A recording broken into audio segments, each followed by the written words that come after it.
नमस्कार दोस्तों, आज मैं आप सभी के साथ आध्यात्मिक गुरु ओशो की एक कहानी दो पत्ते साझा करना चाहती हूँ। ओशो कहते हैं, बहुत समय पहले की बात है, गंगा नदी के किनारे पीपल का एक पेड़ था। पहाड़ों से उतरती गंगा पूरे वेग से बह रही थी कि अचानक पेड़ से दो पत्ते नदी में आ गिरे। एक पत्ता आड़ा गिरा और एक सीधा।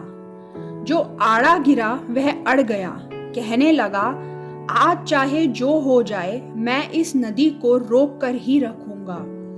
चाहे मेरी जान ही क्यों ना चली जाए, मैं इसे आगे नहीं बढ़ने दूंगा। वह जोर जोर से चिल्लाने लगा, रुक जा गंगा, अब तू और आगे नहीं बढ़ सकती, मैं तुझे यहीं रोक दूंगा। पर नदी तो बढ़ती ही जा रही थी।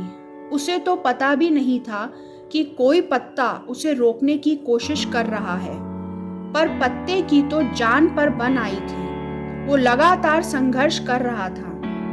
नहीं जानता था कि बिना लड़े भी वहां पहुंचेगा जहां लड़कर, थक कर, हार कर पहुंचेगा।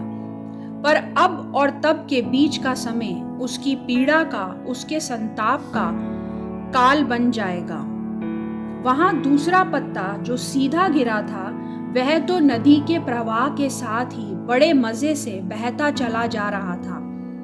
चल गंगा, आज मैं तुझे तेरे गंतव्य तक पहुंचा के ही दम लूंगा। चाहे जो हो जाए, मैं तेरे मार्ग में कोई अवरोध आने नहीं दूंगा। तुझे सागर तक पहुंचा ही दूंगा। नदी को इस पत्ते का भी कुछ पता नहीं था। वह तो अपनी ही धुन में सागर की ओर बढ़ती जा रही है, पर पत्ता तो आनंदित है। वह तो यही समझ रहा है कि वही नदी को अपने साथ बहाए ले जा रहा है। आड़े पत्ते की तरह सीधा पत्ता भी नहीं जानता था कि चाहे वो नदी का साथ दे या ना दे, नदी तो वहीं पहुंचेगी जहां उसे पहुंचना है।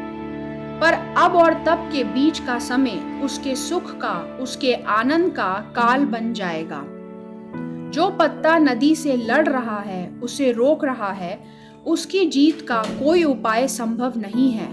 और जो पत्ता नदी को बहाए जा रहा है, उसकी हार का कोई उपाय संभव नहीं है।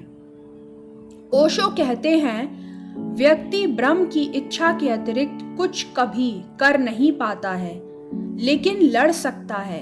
इतनी स्वतंत्रता है। और लड़कर अपने को चिंतित कर सकता है। इतनी स्वतंत्रता है, इतना फ्रीडम है। इस फ्रीडम का प्रयोग आप सर्वशक्तिमान की इच्छा से लड़ने में कर सकते हैं, और तब जीवन उस आड़े पत्ते के जीवन की तरह दुख और संताप के अलावा और कुछ नहीं होगा। या फिर आप उस फ्रीडम को ईश्वर के प्रति समर्पण बना सकते हैं और सीधे पत्ते की तरह आनंद विभोर हो सकते हैं।